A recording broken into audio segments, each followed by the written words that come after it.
നമുക്ക് തുറന്ന് സംസാരിച്ച് തന്നെ പോകാം. പൊതുജനം ഇതിപ്പോൾ കണ്ടുകൊണ്ടിരിക്കുകയാണ്. അങ്ങ് പറയുന്നതിനെ അംഗീകരിച്ചുകൊണ്ടാണ് പൊതുജനം നമ്മുടെ ഈ ചർച്ച കേട്ടുകൊണ്ടിരിക്കുന്നത്.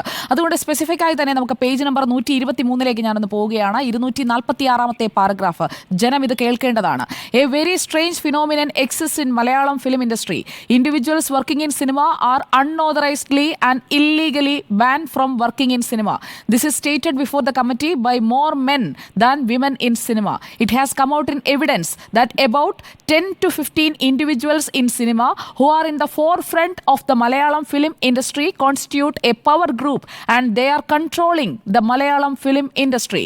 As per evidence adduced before the committee, both oral and documentary, certain actors in cinema, some of them are also producers, distributors, exhibitors or directors, all male, gained enormous fame and wealth and they are in full control of the whole Malayalam film industry now. Shri Vinayan, ഇപ്പോൾ കാര്യങ്ങൾക്ക് കുറച്ചുകൂടി clarity വന്നില്ലേ? ഇത് ഹേമ കമ്മിറ്റിയുടെ finding ആണ്, ഊഹാപോഹമല്ല, അന്തരീക്ഷത്തിൽ കേട്ടതല്ല. 246 paragraph ഇത് പുറത്തുവിട്ട റിപ്പോർട്ടിന്റെ ഭാഗമായതാണ് ഞാനിപ്പോൾ വായിച്ചത്. സിനിമയിലെ ബാൻ, അതോടൊപ്പം സിനിമയെ കൺട്രോൾ ചെയ്യുന്നത്, അത് താങ്കൾ പറഞ്ഞതുപോലെ അന്നും ഇന്നും സജീവമായി നിൽക്കുന്ന ഏറ്റവും പ്രോമിനന്റ് ആയിട്ടുള്ള ഏതൊക്കെ ഫീൽഡാണെന്ന് കൃത്യമായി പറയുന്നുണ്ട്. അതിൽ ആക്ടേഴ്സ്, ഫേമസ് ആയിട്ടുള്ള ആക്ടേഴ്സ് ആണ്. അതോടൊപ്പം തന്നെ അവർ തന്നെ ചിലർ പ്രൊഡ്യൂസേഴ്സ് ആണ്, ഡിസ്ട്രിബ്യൂട്ടേഴ്സ് ആണ്, എക്സിബിറ്റേഴ്സ് ആണ്, ഡയറക്ടേഴ്സ് ആണ്. ഇവരെല്ലാം വലിയ പണവും പ്രശസ്തിയും എല്ലാം സ്വന്തമാക്കിയ ആളുകളാണ്. ഇതിൽ കൂടുതൽ ഒരു കമ്മിറ്റിക്ക് പേര് പറയാതെ പറയാൻ കഴിയില്ലല്ലോ ശ്രീ വിനയൻ. ഇല്ല, അതിനകത്ത് എല്ലാം ഉണ്ടെന്ന് എനിക്ക് തോന്നുന്നു. അത് ഈ അടുത്ത കാലത്താണ് എനിക്ക് തോന്നുന്നത്.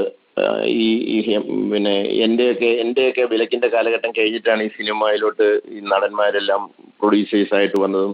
അതൊക്കെ നല്ല കാര്യം, ഇൻഡസ്ട്രിക്ക് നല്ലതാണെന്നാണ് ധരിച്ചത്. പക്ഷെ അങ്ങനെ പ്രൊഡ്യൂസേഴ്സ് ആയിട്ട് ഒരു ഗ്രൂപ്പായിട്ട് ഇതിന്റെ മൊത്തം കൺട്രോൾ പിടിച്ചെടുക്കാനായിട്ട് ആരെങ്കിലും ശ്രമിക്കുന്നു വരുന്നിടത്താണ് ഈ സാധാരണ പ്രൊഡ്യൂസേഴ്സ് ഔട്ടാകുന്നത്.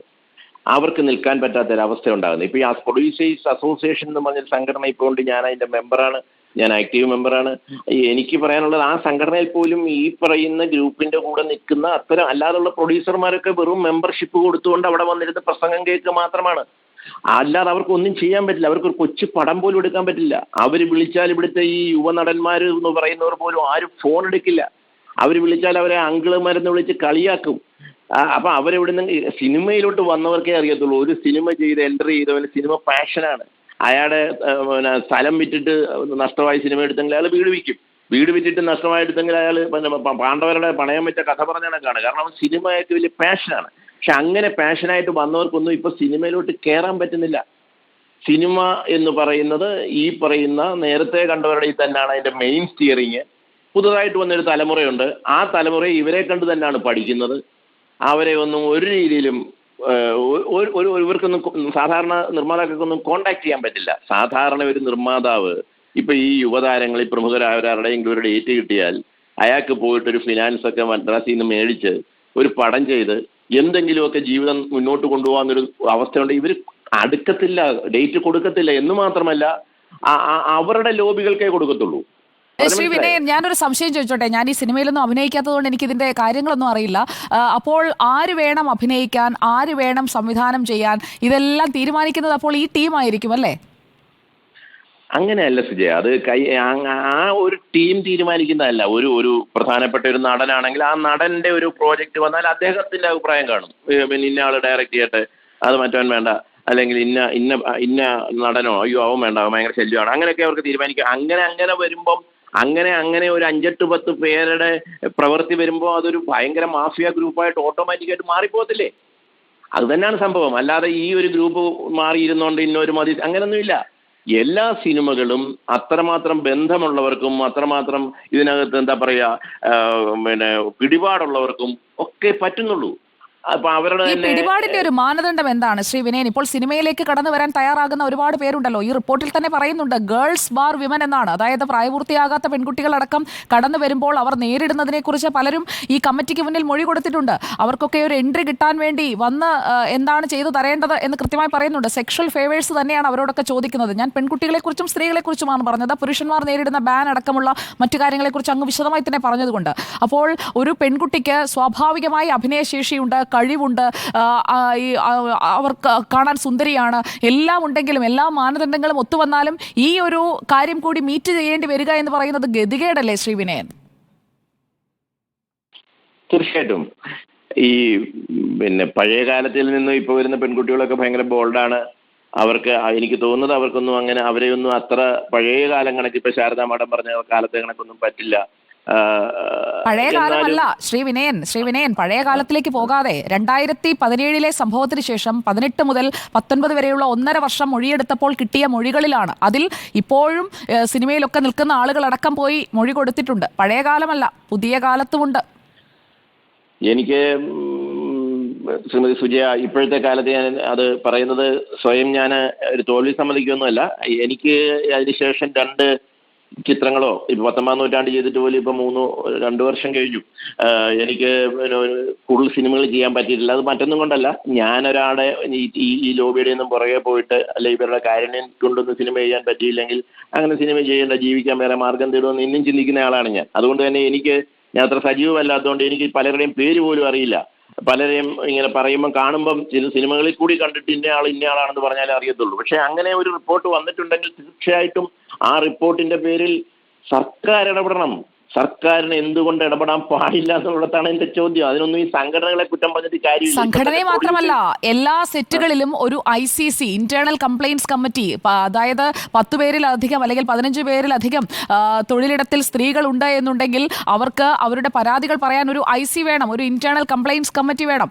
അതുപോലും സെറ്റുകളിൽ ഉറപ്പാക്കാൻ കഴിയാത്ത ഒരു സർക്കാരാണ്. സെറ്റുകളിൽ മദ്യവും മയക്കുമരുന്നും ഒഴുകുന്നു എന്നുള്ള മൊഴിയും ഇതിനോടൊപ്പമുണ്ട് ശ്രീ വിനയൻ. അതൊന്നും മാറ്റാൻ പറ്റില്ല. ഇതെല്ലാം കുറെ ആളുകളുടെ താല്പര്യം അനുസരിച്ച് ഈ ഇൻഡസ്ട്രിയിലെ കുറച്ചാളുകൾ ഒരു പവർ ഗ്രൂപ്പ് അവർ തീരുമാനിക്കുന്നതിനനുസരിച്ച് അല്ലെങ്കിൽ അവരുടെ ചുറ്റുവട്ടത്തുള്ള അവരുടെ സിൽബന്ധികൾ തീരുമാനിക്കുന്നതിനനുസരിച്ച് കാര്യങ്ങൾ അങ്ങനെ മുന്നോട്ട് പോവുകയാണ്. എത്ര കാലം ഇങ്ങനെ അഴിച്ചുവിടാൻ പറ്റും ശ്രീ വിനയൻ? ഈ ഭൂതത്തെ കുടത്തിൽ പിരിച്ചു കയറ്റണ്ടേ? തീർച്ചയായിട്ടും അതിനകത്ത് സർക്കാരിന് എന്ത് ചെയ്യാൻ പറ്റത്തുള്ളൂ. ഇപ്പം ഞാൻ ഈ സംഘടനകളെ പറ്റി പറഞ്ഞുള്ള ഞാനിപ്പോ ഇത്രയും വിമർശനാത്മകമായിട്ട് പറഞ്ഞ എന്റെ അനുഭവങ്ങളിൽ നിന്നാണ്. തിരിച്ച് ഞാൻ പറയട്ടെ, ഇപ്പൊ പ്രൊഡ്യൂസേഴ്സ് അസോസിയേഷൻ ഇപ്പോൾ അവരുടെ മെമ്പർഷിപ്പിൽ ഇല്ലാത്ത സിനിമകളാണ് അധികവും ഇവിടെ വരുന്നത്. ഈ ന്യൂജൻ സിനിമകളൊക്കെ വരുന്നില്ലേ പലതും, അതൊന്നും പ്രൊഡ്യൂസേഴ്സ് അസോസിയേഷന്റെ പ്രസിഡന്റോ സെക്രട്ടറിയോ കമ്മിറ്റിയോ അറിയുന്ന പോലും ഇല്ല. അവർക്കിപ്പോ സിനിമ എടുക്കാം. അതുപോലെ തന്നെ നടന്മാര് പലരും അമ്മയിലെ അംഗങ്ങൾ പോലും അല്ല. പിന്നെ ഇതിനകത്ത് പ്രധാനമായിട്ടും സുജയ പാർവതി പറഞ്ഞ ഒരു ഇഷ്യൂ ഉണ്ട്. അത് ഇവിടെ തമസ്കരിക്കപ്പെടുന്നു. അതായിരുന്നു ഏറ്റവും വലിയ ചർച്ച ചെയ്യപ്പെടേണ്ടത്. നമ്മുടെ സമൂഹവും യുവാക്കളും പോയി അബദ്ധത്തിലോട്ട് പോണ, ജീവിതം തന്നെ നഷ്ടപ്പെടുത്തുന്ന മയക്കുമരുന്നിന്റെ ഇഷ്യൂ വളരെ പ്രധാനമായിട്ട് ഇൻഡസ്ട്രി ചർച്ച ചെയ്യേണ്ടതാണ്.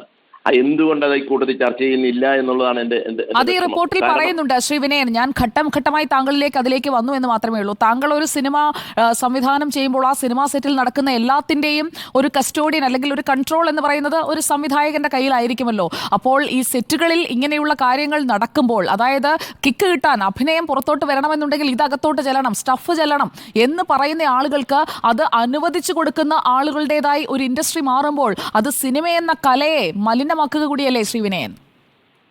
തീർച്ചയായിട്ടും മയക്കുമരുന്ന് ലോബിയുടെ എല്ലാ മേഖലയിലും ഉണ്ട്, അതുപോലെ സിനിമയിലും ആണെന്ന് പറയുന്നതിനോട് ഞാൻ യോജിക്കുന്നില്ല. സിനിമയിൽ കുറച്ച് കൂടുതലായിട്ട് തന്നെ ഇതുണ്ടോ എന്ന് എനിക്ക് അനുഭവമൊന്നുമില്ല, ഞാൻ തുറന്നു പറയാം. പക്ഷെ എന്നോട് വന്ന് പറയുന്ന, ഇന്നും സിനിമയിൽ പ്രൊഡക്ഷൻ മാനേജർമാരായിട്ടും തൊഴിലാളികളായിട്ടും ഒക്കെ വർക്ക് ചെയ്യുന്ന ഒത്തിരി പേര് എന്നെ വന്ന് കോണ്ടാക്ട് പറയുകയും ചെയ്യുമ്പം ഞാൻ ഞെട്ടിപ്പോകാറുണ്ട്. അങ്ങനെയാണോ? അതെ, അവരുടേതായ ഒരു ഗ്രൂപ്പും അവരുടേതായ ആൾക്കാരും ഉണ്ടെങ്കിൽ ഡേറ്റ് പോലും ചിലർ കൊടുക്കുന്നുള്ളൂ. ഇതിന്റെ ഒരു ആസക്തി കൂടി വരുന്നുണ്ട്. അതില്ലായ്മ ചെയ്യാനായിട്ട് ശക്തമായിട്ട് അതിന് നിർമ്മാതാക്കളെ ഒന്നും കുറ്റം പറഞ്ഞിട്ട് കാര്യമില്ലെന്ന് എൻ്റെ അഭിപ്രായം. കാരണം ഒന്നും ഇതിനകത്ത് ചെയ്യാൻ പറ്റത്തില്ല. അതിന് വേറൊരു ഫോഴ്സ്, ശക്തമായി സർക്കാരിന്റെ ഒരു ഫോഴ്സ് ഉണ്ടെങ്കിൽ പേടിക്കും നമ്മൾ. അതല്ലേ സത്യം. സെറ്റുകളിൽ പരിശോധന നടത്തണം ശ്രീ വിനയൻ. ക്യാമ്പസുകളിൽ പരിശോധന നടത്തുന്നുണ്ട്, മറ്റു തൊഴിലിടങ്ങളിൽ പരിശോധന നടത്തുന്നുണ്ട്. അവിടെയും ഇമ്മ്യൂണിറ്റി കിട്ടുന്നത് ഈ ഷൂട്ടിംഗ് ലൊക്കേഷനുകൾക്കാണ്. അങ്ങനെ ഒരു ഇമ്മ്യൂണിറ്റി സർക്കാരിൽ നിന്ന് നേടിയെടുക്കാൻ സർക്കാരിൽ സ്വാധീനമുള്ള താങ്കൾ പറഞ്ഞ ഈ സോ കോൾഡ് ആളുകൾക്ക് പറ്റുന്നുണ്ട്. അവർക്ക് ഒരിടത്തും പരിശോധന വേണ്ട, ഇങ്ങോട്ട് കയറണ്ട എന്ന് പറഞ്ഞാൽ കയറില്ല. അതൊരു പ്രശ്നമാണ്. നമ്മുടെ കൈവിട്ടു പോകുന്ന അവസ്ഥയിലോട്ട് അങ്ങനെ വരുന്നെങ്കിൽ തീർച്ചയായിട്ടും അങ്ങനെ പരിശോധിക്കട്ടെ. എനിക്ക് തോന്നുന്നു നമ്മുടെ നിർമ്മാതാക്കളുടെ സംഘടനയുടെ നേതാവ് രഞ്ജിത്ത് അങ്ങനെ പറഞ്ഞായിരുന്നു ഒരിക്കൽ. കാരണം ഞങ്ങൾ തുറന്നു പറയുന്നു, ആർക്ക് വന്നാലും പരിശോധിക്കാം, മയക്കും മരുന്നിനെതിരെ ശക്തമായ നടപടി വേണമെന്ന്. അദ്ദേഹം പറഞ്ഞതായിട്ട് അറിയുന്നു. ആൻഡോ ജോസഫും ഒക്കെ അത്തരം ആൻഡോ ജോസഫൊക്കെ പിന്നെ ഒരു രാഷ്ട്രീയത്തിന്റെ കൂടെ ഒരു രാഷ്ട്രീയക്കാരൻ കൂടെ ആണല്ലോ. അതുകൊണ്ടായിരിക്കാം അദ്ദേഹം ഇങ്ങനെ പറഞ്ഞതായിട്ട് ഞാൻ കേൾക്കുന്നു. പക്ഷെ ഒന്നും നടപ്പാകുന്നില്ല. എവിടെയാണ് കുഴപ്പമെന്ന് എനിക്കറിയില്ല. എവിടെയോ ഒരു വലിയുണ്ട്. അതാ എവിടുന്നാണെന്ന് മനസ്സിലാകുന്നില്ല.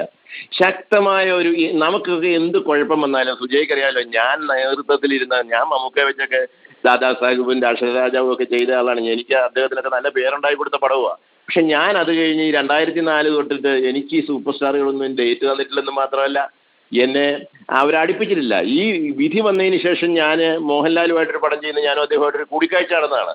അതുപോലും എന്നോട് ചെയ്ത ഒരു ചെറിയ വർത്തമാനത്തിലുള്ള ഒരു ചതിയായിരുന്നു ഞാൻ പിന്നെ മനസ്സിലാക്കിയത്. അതെന്താ സംഭവിച്ചത്? ഇല്ലില്ല, പ്രോജക്റ്റ് അങ്ങ് പോയി, അത്രയേ ഉള്ളൂ. അത് കാരണം അദ്ദേഹമാണ് പറയേണ്ടത്, എനിക്കറിയില്ല. ഞാൻ കഥകളൊക്കെ റെഡിയാണ്. ഞാൻ ഈ 19-ാം നൂറ്റാണ്ട് പോലും അദ്ദേഹത്തോട് പറഞ്ഞാണ് അദ്ദേഹം എന്ന് പറഞ്ഞു എനിക്ക് കുഞ്ഞാലി മരക്കാർ കണക്കുള്ള ഒരു പ്രോജക്റ്റ് ചരിത്ര സിനിമയുള്ള കഴിഞ്ഞതല്ലേ വിനയൻ സാർ എന്ന് പറഞ്ഞു. ഓക്കെ, അത് കഴിഞ്ഞ് ഞാൻ പലപ്പോഴും കഥ പറയാൻ വിളിച്ചത് പോട്ടെ, അതിപ്പോ വേറൊരു കാര്യമാണ്. സിനിമ അല്ല ശ്രീ വിനയൻ, നമ്മൾ മോഹൻലാൽ എന്നെ സംബന്ധിച്ചോളം എനിക്ക് എന്റെ കുട്ടിക്കാലം മുതൽ ഏറ്റവും ഇഷ്ടമുള്ള നടനാണ്. പക്ഷേ അദ്ദേഹത്തിന്റെ അഭിനയത്തെ അല്ലെങ്കിൽ അദ്ദേഹത്തിന്റെ ആ ഒരു പ്രകടനത്തെയാണ് നമ്മൾ ഇഷ്ടപ്പെടുന്നത്. പ്രേക്ഷകരും അങ്ങനെ തന്നെയാണ്. അത് മമ്മൂട്ടി ആയാലും പൃഥ്വിരാജ് ആയാലും ഒക്കെ അങ്ങനെ തന്നെയാണ്. പക്ഷേ നമ്മൾ ഈ സ്ക്രീനിൽ കാണുന്ന ആളുകൾ അല്ലാതെ പെരുമാറുന്നത് ഇങ്ങനെയൊക്കെയാണ് എന്ന് ഒരുപാട് പേർ വന്ന് മൊഴി കൊടുക്കുകയാണ്. പലരെ കുറിച്ചുള്ള മൊഴികളാണ് ഇപ്പോൾ ഈ ഹേമ കമ്മിറ്റിക്ക് മുന്നിലിരിക്കുന്നത്. തിരുത്തേണ്ട പലരുമുണ്ട്. ഇപ്പോൾ തിരുത്തേണ്ട പല സ്വഭാവ വൈകൃതങ്ങളുമുള്ള പലരും ഇപ്പോഴും ഈ ഇൻഡസ്ട്രിയിലുണ്ട്. അതൊക്കെ ഒന്ന് തിരുത്താൻ സർക്കാർ മുൻകൈ എടുക്കണ്ടേ? അല്ലാതെ പരാതിക്കാർ വരട്ടെ, കേസ് കൊടുക്കട്ടെ എന്നൊക്കെ പറയുന്നതിനകത്ത് എന്ത് സെൻസാണുള്ളത് ശ്രീ വിനയൻ? അല്ല, പരാതിക്കാർ വരട്ടെ, കേസ് കൊടുക്കട്ടെ എന്ന് പറയുന്നത് ഇനിയിപ്പോൾ പരാതിക്കാർ വരുമ്പോൾ നമ്മുടെ പാർവതി തിരുവോത്ത് പറഞ്ഞ വാക്കുകൾ ഞാൻ കേട്ടായിരുന്നു. ഇനിയും അവരെ അതിനെ ബുദ്ധിമുട്ടിക്കണമെന്നുള്ളത് അത് സർക്കാർ തീരുമാനിക്കട്ടെ. ഏതായാലും ഞാൻ പറയട്ടെ, എനിക്ക് ഒരു ഒറ്റ കാര്യം ഇതിനകത്ത് പോസിറ്റീവായിട്ട് തോന്നുള്ളൂ സുജയ. ഇനിയും ഉള്ള കാലത്ത് കുറച്ച് മാറ്റം ഉണ്ടാകാൻ ചാൻസ് ഉണ്ട്. ഞാൻ ഒരിക്കലൊരു വാക്ക് പറഞ്ഞല്ലോ, അതായത് മലയാള സിനിമയിൽ നടി ആക്രമിക്കപ്പെട്ടതിന് മുമ്പും പിമ്പും എന്നുള്ളൊരു കാലാവസ്ഥ ഉണ്ടായിരുന്നു. ഇപ്പോൾ ഞാൻ പറയുന്നു, ഹേമ കമ്മിറ്റി റിപ്പോർട്ടിന് മുമ്പും പിമ്പും ആരെയും അറസ്റ്റ് ചെയ്യുകയോ അല്ലെങ്കിൽ അത് കണക്കുള്ള നടപടികളിലോട്ടോ വരാൻ ഇവർക്ക് പറ്റിയില്ലെങ്കിൽ പോലും എൻ്റെ ഒരു പോസിറ്റീവ് ചിന്തയാണ്, ആർജവമുള്ള ഒരു സർക്കാരിന് വരാൻ പറ്റുമെന്നുള്ളത് വേറൊരു കാര്യം. എങ്കിൽ പോലും ഞാൻ പറയുകയാണ്, ഒരു പോസിറ്റീവ് ചിന്തയായിട്ട് ഞാൻ പറയുകയാണ്, കുറേ മാറ്റം ഉണ്ടാകും. സ്വയം വിമർശനാത്മകമായിട്ട് പലരും ചിന്തിക്കും. ഞാനിപ്പോൾ കണ്ടു, ജയൻ എന്ന് പറയുന്ന അമ്മയുടെ വൈസ് പ്രസിഡന്റ്, എൻ്റെ സുഹൃത്തുകൂടിയാണ് അയാൾ പിന്നെ ഇപ്പോൾ ഒരു ചാനലിൽ പറയുന്നത് കേട്ടു, ഞങ്ങൾ പരാതിക്കാരുടെ കൂടാണ്, അവരുടെ കൂടെ ഞങ്ങൾ ഉണ്ടാവും എന്ന് മാത്രമല്ല, ഇതുവരെ ഇത്രയും താമസിച്ചു പോയി ഈ ഒരു കമ്മിറ്റി കൂടാനെന്നുള്ളതിനകത്ത് സ്വയം ഞാൻ വിഷമിക്കുന്നു.